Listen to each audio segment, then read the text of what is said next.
in collaborazione con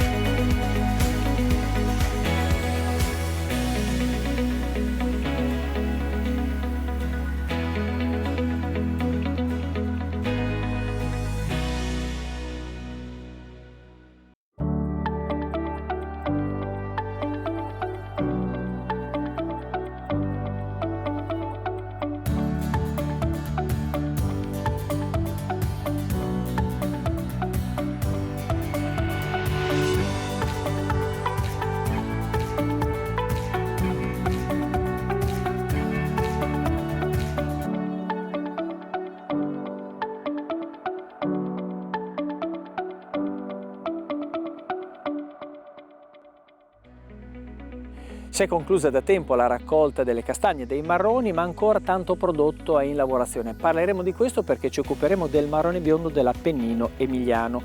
Ebbene, questo prodotto viene trasformato da un'azienda alla quale conferiscono diversi produttori del territorio.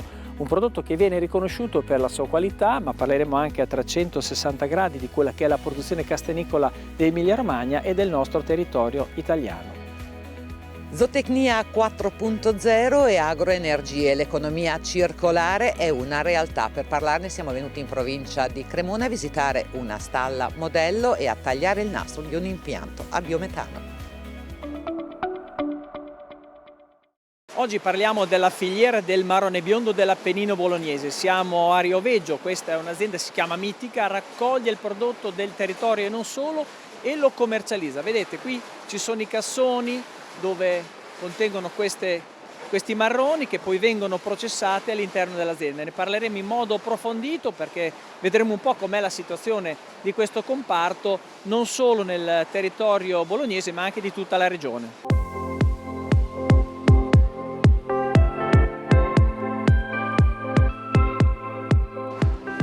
Buongiorno Giancarlo Elmi e Renzo Pansacchi, presidente del consorzio del marrone biondo.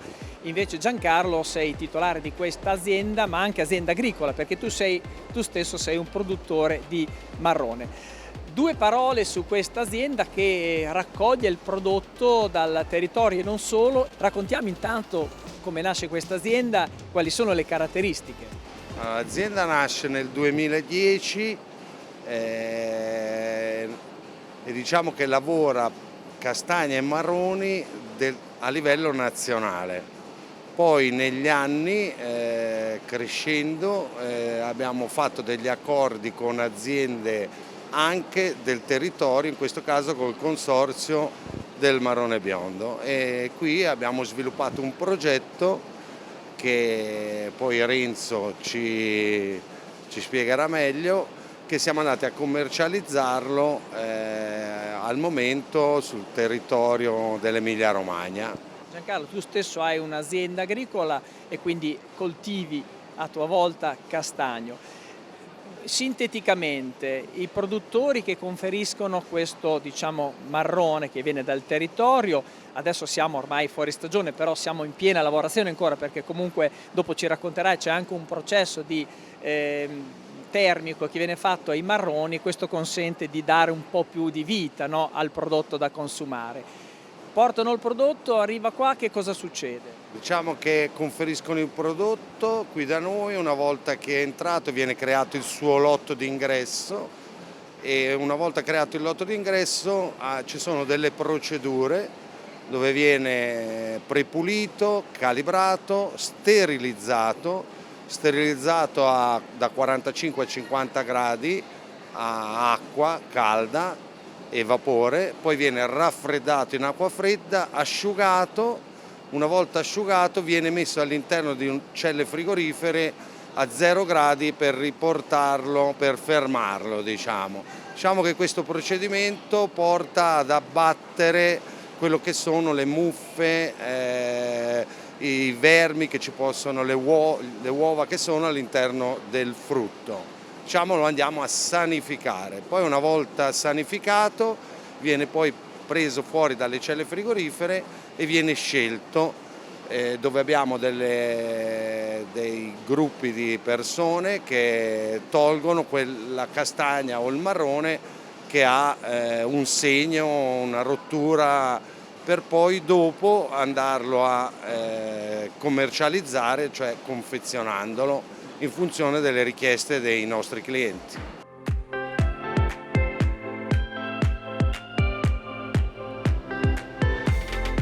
Giancarlo, adesso siamo a fine, campagna si può dire, però ancora c'è tanta lavorazione, è un lavoro molto delicato di cernita che comporta anche l'impiego di molto personale. Adesso vedo una decina di persone, però qua quando siamo in piena attività quante persone sono impegnate? Qua ci sono circa 40 persone a lavorare, stagionali all'interno di questa azienda. Qui hai 4 linee che di solito ci sono 16 persone. Ma complessivamente quante tonnellate di prodotto vengono lavorate qua? Ma si va dai 10 alle 20.000 quintali. Renzo, marrone biondo, 2 parole su questo marrone del nostro territorio che insomma è un'eccellenza, si può dire. Sì, è un prodotto che caratterizza l'Appennino bolognese nel territorio che va dalla Valle dell'Idice fino a quello del Samoggia, perché nella parte più orientale, quindi verso est, abbiamo Castel del Rio, che è l'altro consorzio. Nel nostro territorio del bolognese si parla del marrone biondo già dal 1500, 1450, quindi è un nome che nei secoli si è protratto, e poi nel 2003 noi abbiamo registrato con il nostro consorzio, che è un consorzio per la tutela di questo prodotto, registrato in Camera di Commercio, quindi oggi è gestito da noi direttamente.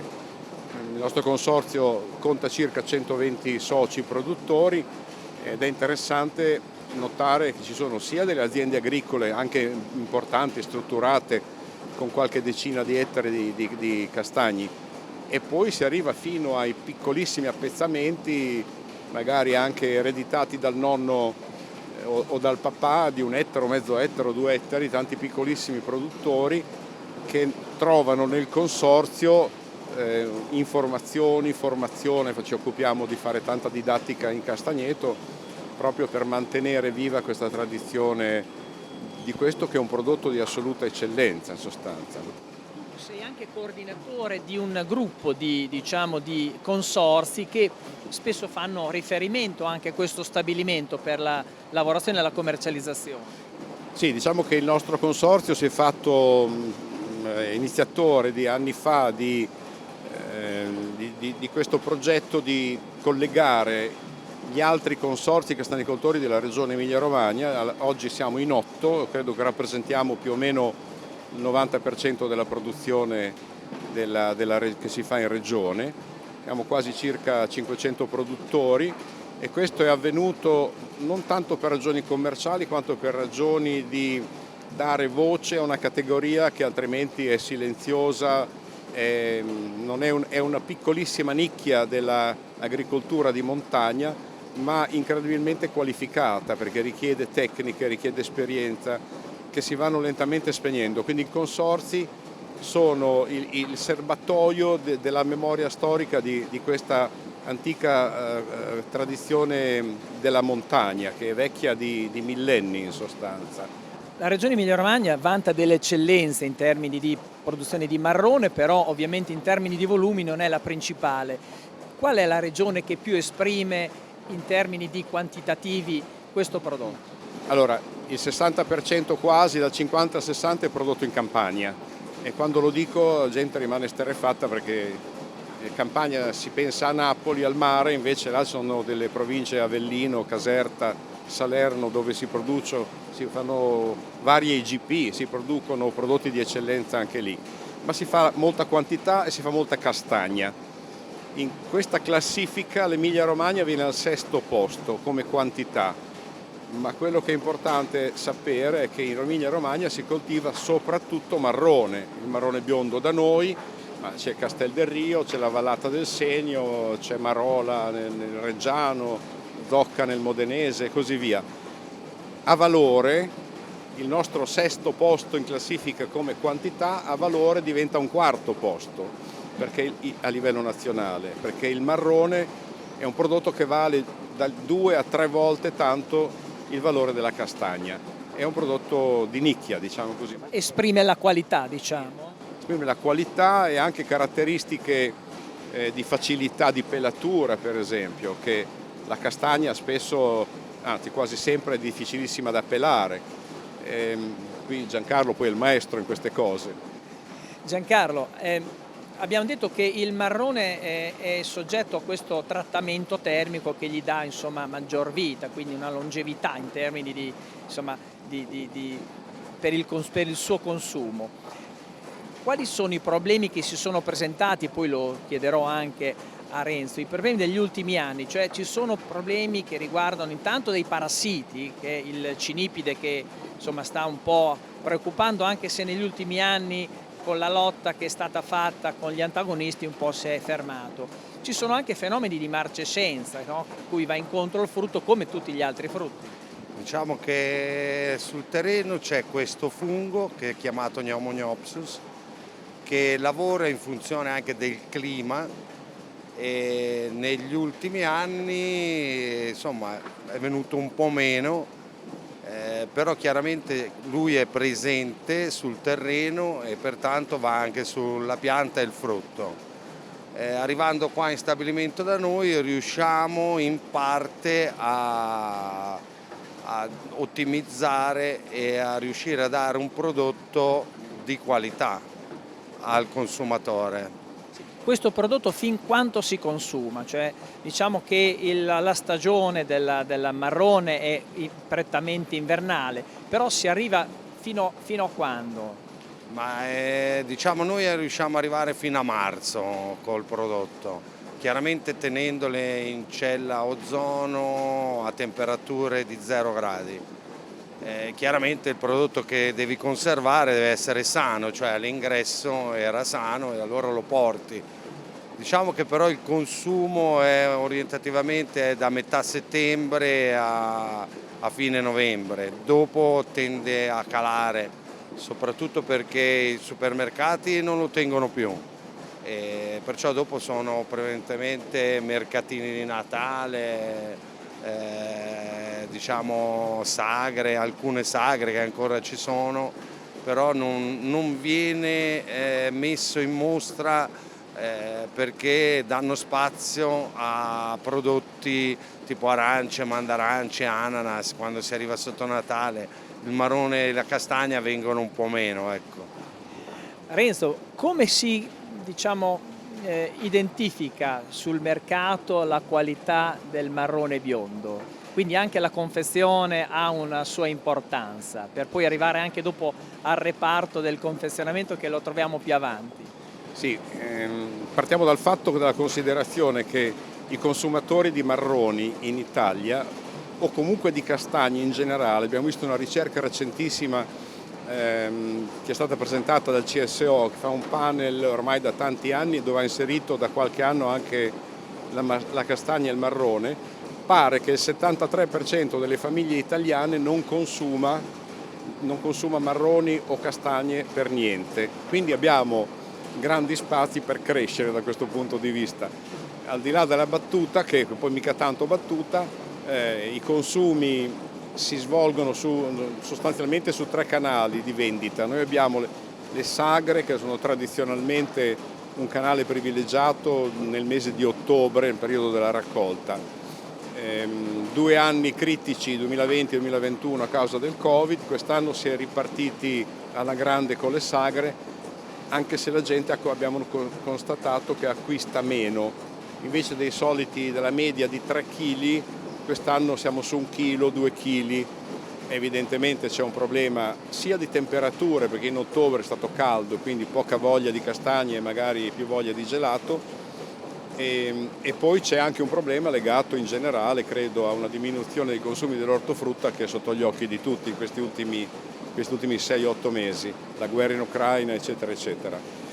Poi abbiamo canali di vendita all'ingrosso, diciamo così, dove per il marrone biondo abbiamo sviluppato questo progetto insieme a Mitica proprio per rafforzare questo territorio i produttori erano impreparati a gestire il problema della Pneumoniopsis, per esempio, che è un problema gravissimo perché è nascosto, non lo si vede, non sai se hai un problema o no fino a quando il consumatore va a aprire il frutto. Non apre il frutto.